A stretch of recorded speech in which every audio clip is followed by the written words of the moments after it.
안녕하십니까. 제21대 총선에서 김포시 을 지역에 출마한 민생당 기호 3번 박재순입니다. 매우 바쁘네요. 아침부터 늦게까지 주민들을 만나고 또 찾아가야 할 곳 찾아가고 방송 토론이 있습니다. 방송 토론을 하느라고 준비하고 사실은 짧은 14일 기간이지만은 금방 가는 것 같습니다. 오늘 2, 3, 4, 5, 6, 7, 8 오늘 7일이 지납니다. 9, 10, 11, 12, 13, 14, 6일이 남았네요. 반이 지났습니다. 저는 이번에 민생당 후보로 출마를 했는데 여러분께서 선거운동 과정에서 많은 분들이 민생당을 잘 모른다고 그러네요. 워낙 당들이 난립하고 신생정당이 많아서 민생당도 기억하기가 어려울 것 같습니다. 그러나 민생당은 바른미래당, 민주평화당, 대한신당이 합쳐서 지난 2월 24일 날 합당을 한 당입니다. 우리가 합당할 때 그 전에 합당하기 전에 2016년 국민당으로 모였던 사람들이 김대중 대통령의 정치 철학과 이념을 개성한 김대중 대통령의 정치 철학을 이어받았던 당원들이 당 지도자들이 안철수를 대표로 해서 상당히 많은 의석수를 확보를 했었습니다. 그러나 그 후에 이게 서로 의견이 갈리고 또 지향하는 점이 다르고 해서 안철수 전 대표가 유승민 바른당 대표하고 합치면서 바른미래당이 되고 결국은 공백기를 거쳐서 안철수가 대선에 낙선하고 서울시장에 낙선하면서 이제 다시 독일로 미국으로 떠난 후에 이번에 최근에 돌아왔습니다. 선거가 얼마 남지 않았는데 그 당시에 손학규 대표가 대표를 하고 계셨는데 손학규 대표에게 당권을 넘기라고 이렇게 이야기해서 손학규 대표 입장에서는 그를 이때까지 지키고 있었던 당을 안철수 후보에게 넘기면 안철수한테 넘기면 안철수는 다시 보수화될 가능성이 있어서 손학규 대표가 거절을 했습니다. 결국 이런저런 과정을 거쳐서 손학규 대표가 대표로 있는 바른미래당과 정동영 대표가 있었던 민주평화당 그리고 민주평화당에서 분가를 해나갔던 대한신당이 박지원 대표, 천정배 전 대표 그리고 현재는 그때는 유승엽 대표 해서 세 당이 합쳐서 민생당이 됐습니다.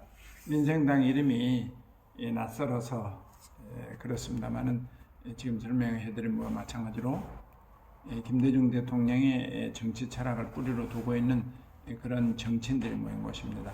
우여곡절 끝에 이번에 제3당이 돼서 현역 의원 20명으로 제3당이 되어서 교 3번을 저희들이 맡았습니다. 그런데 세 당이 합쳐서 시너지 효과를 이룬 게 아니라 별로 시너지 효과가 없어서 저 같은 경우 처음에 1.7%, 그 다음에 최근에 2.2% 해서 3%도 못 미쳤습니다. 우리 당도 마찬가지로 5, 6, 7%가 아니고 3%의 근저에 머물고 있습니다. 저는 김포시 을 지역에서 1번 더불어민주당의 박상혁 후보, 그 다음에 미래통합당의 홍철호 후보가 함께 나와서 세 사람이 경쟁을 하고 있습니다. 물론 허경영 씨 당에 어느 분이 있습니다만 제가 그분을 잘 만나지 못하고 기억을 못하고 있습니다. 세 사람이 어제 아트빌리지에서 신문인협회, 우리 언론인협회, 김포의 언론인협회 주간 토론을 가졌고 오늘은 선거관리위원회에서 주관하는 토론회에 참석하고 이제 돌아왔습니다. 민주주의 사회에서 주민들이, 시민들이, 국민들이 자기들의 의사결정권이 있습니다. 민주주의라는 것은, 민주주의 제도라는 특성은 주인인 시민들이, 주민들이 정치인을 선택하고 정부를 선택하는 겁니다.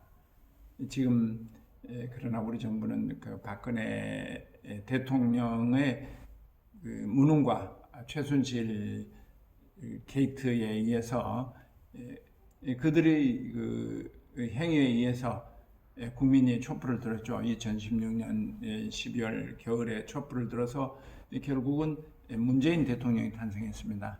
그러나 생각하는 사람에 따라 다르겠지만 문재인 대통령 또한 박근혜 대통령 시대와 별반 다름이 없다고, 더욱이 독선적이고 친문 세력들이 활기를 하고 자기들끼리 그룹을 만들어서 국민에는 안중이 없다, 안중이 없고 그 자기들 세상을 누리려고 한다는 그런 여론이 많아서, 물론 문재인 대통령은 지지도가 높지만은 국민들이 느끼는, 실감하는 더불어민주당에 대한 그 지지는 많이 후퇴한 상태입니다.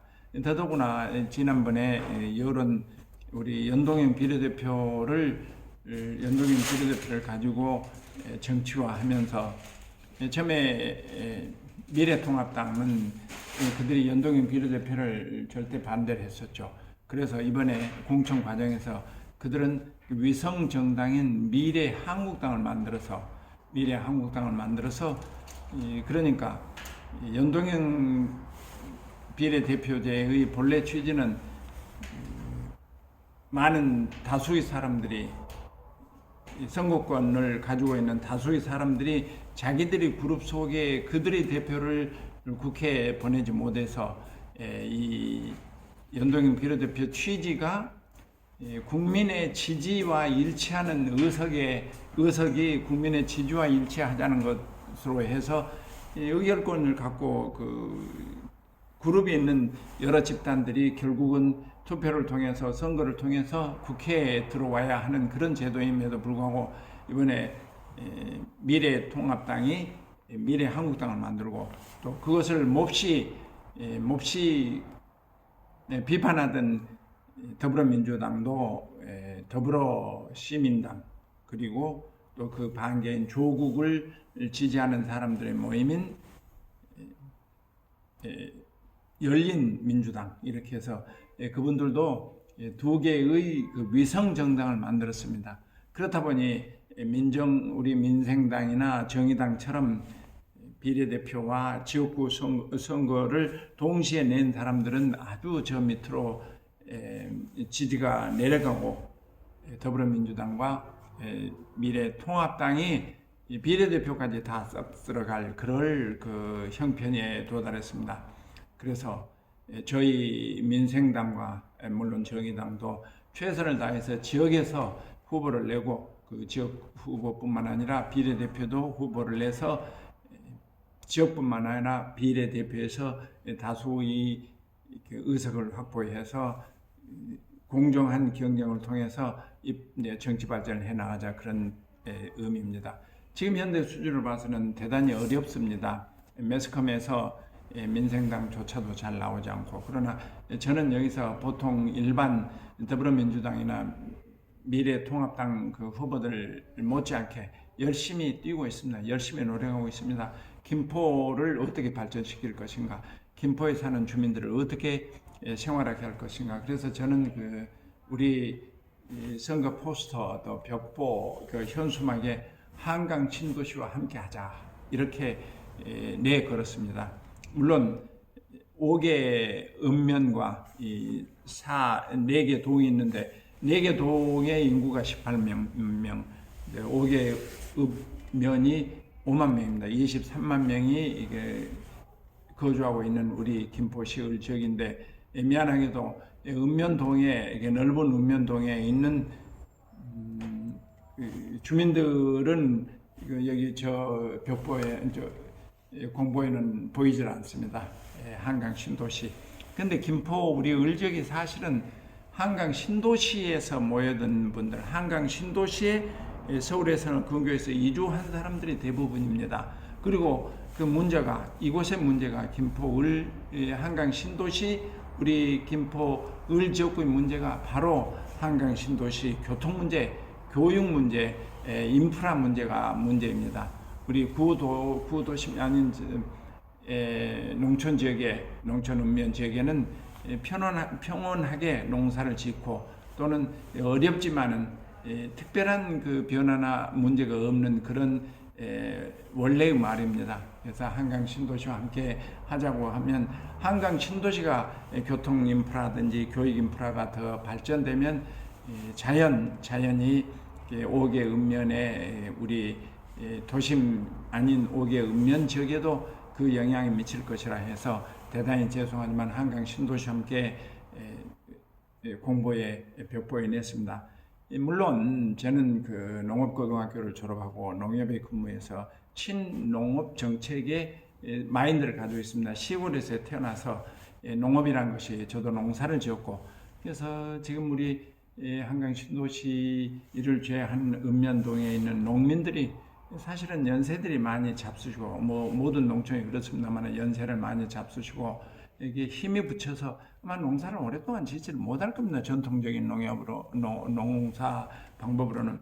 그래서 어떻게 해서 이 농촌이 살아나가야 할 것인가. 그래서 스마트팜, 스마트 농업이라든지 또는 그 제4차 산업에 의한 영농이라든지 이런 걸 가지고 고민을 많이 하고 준비하고 있습니다. 그래서 제 생각 같아서는 머지않아 20년 이내 우리 김포시에 있는 농업이 대변화를 이룰 것이라고 그렇게 생각하고 있습니다.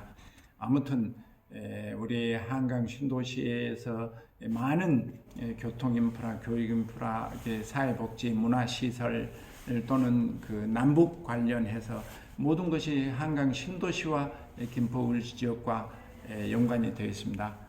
그러므로 해서 저는 이번 선거를 이제 14일 중에서 7일이 지난 이번 선거를 가령 그 차를 그 유세차를 고용하지도 않았습니다.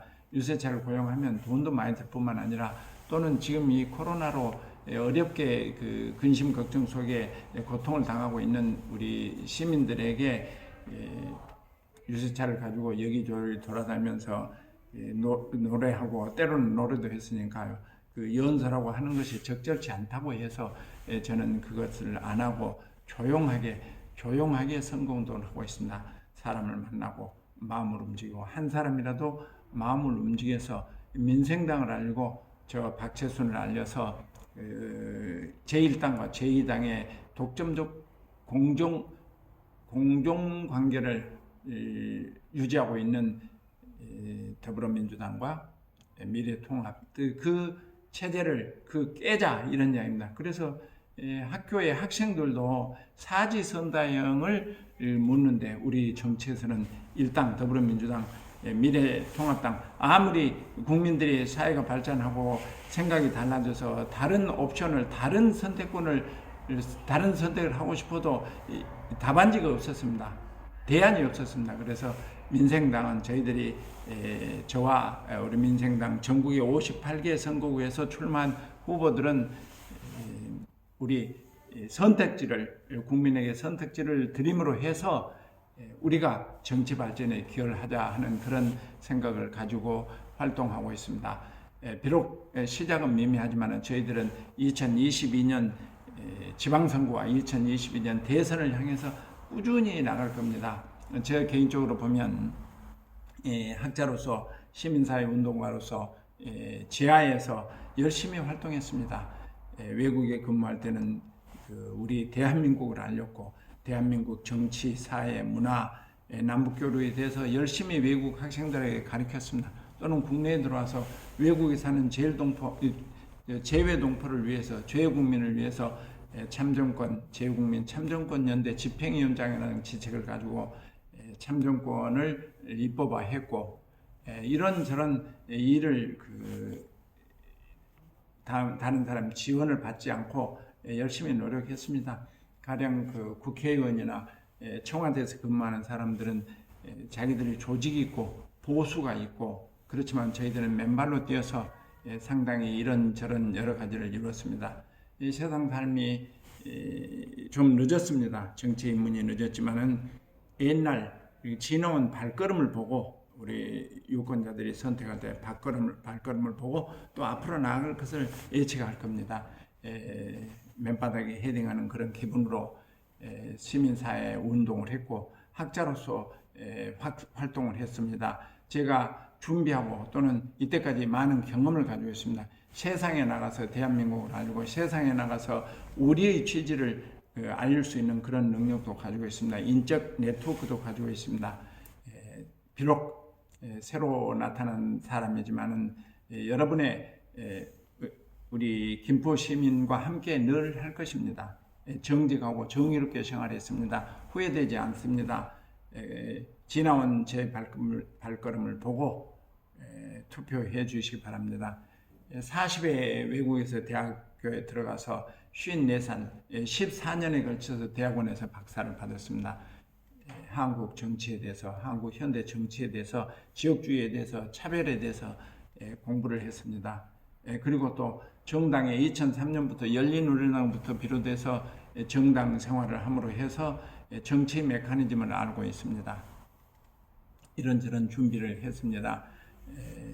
우리 김포시 을 지역에서 거주하시는 여러분 생애 우리 김포시에 한번 이주를 해오면 여기서 아이 낳고 결혼하고 아이 낳고 아이를 키우고 또 직업을 갖고 노인의 좋은 환경에서 편안한 안락한 생활을 할 수 있도록 하는 여러 가지 준비를 해서 생애 주기별 맞춤 공약을 했습니다.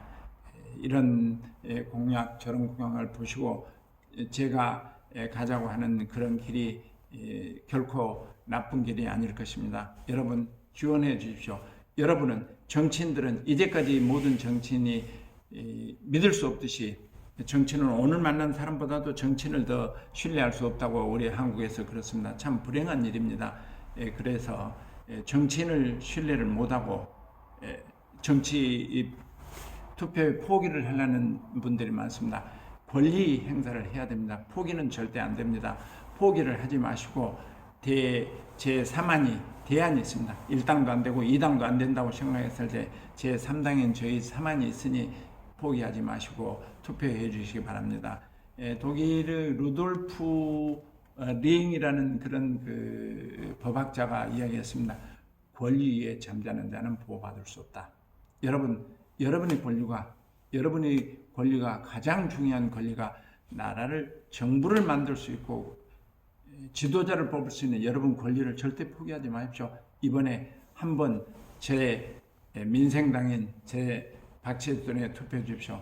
이 정당이 그 비례대표 정당의 표가 50여 개가 된다고 합니다. 많은 숫자의 정당이 비례대표를 얻기 위해서 리스트에 나와 있는데 우리 민생당은 기호 3번 민생당은 기호 3번 박채순이 기호 3번이고 그리고 비례대표 리스트에는 기호 3번 마찬가지입니다. 그런데 맨 위에 있습니다. 56개, 50개인가 되는 그 리스트에서 맨 윗자리를 차지하고 있습니다. 민생당입니다. 박채순과 민생당을 지원해 주시면 여러분이 정치인들이 자기들 이익을 위해서 일하는 것처럼 여러분들 우리 시민들은 시민을 위해서 일할 때 시민의 자식과 시민의 부모와 여러분이 안락한 생활을 할 수 있고 김포에서 맞춤형으로 행복을 누릴 수 있을 것이라고 생각합니다. 제가 그 일에 앞장서고 함께 하겠습니다. 함께 해 주십시오. 대단히 감사합니다.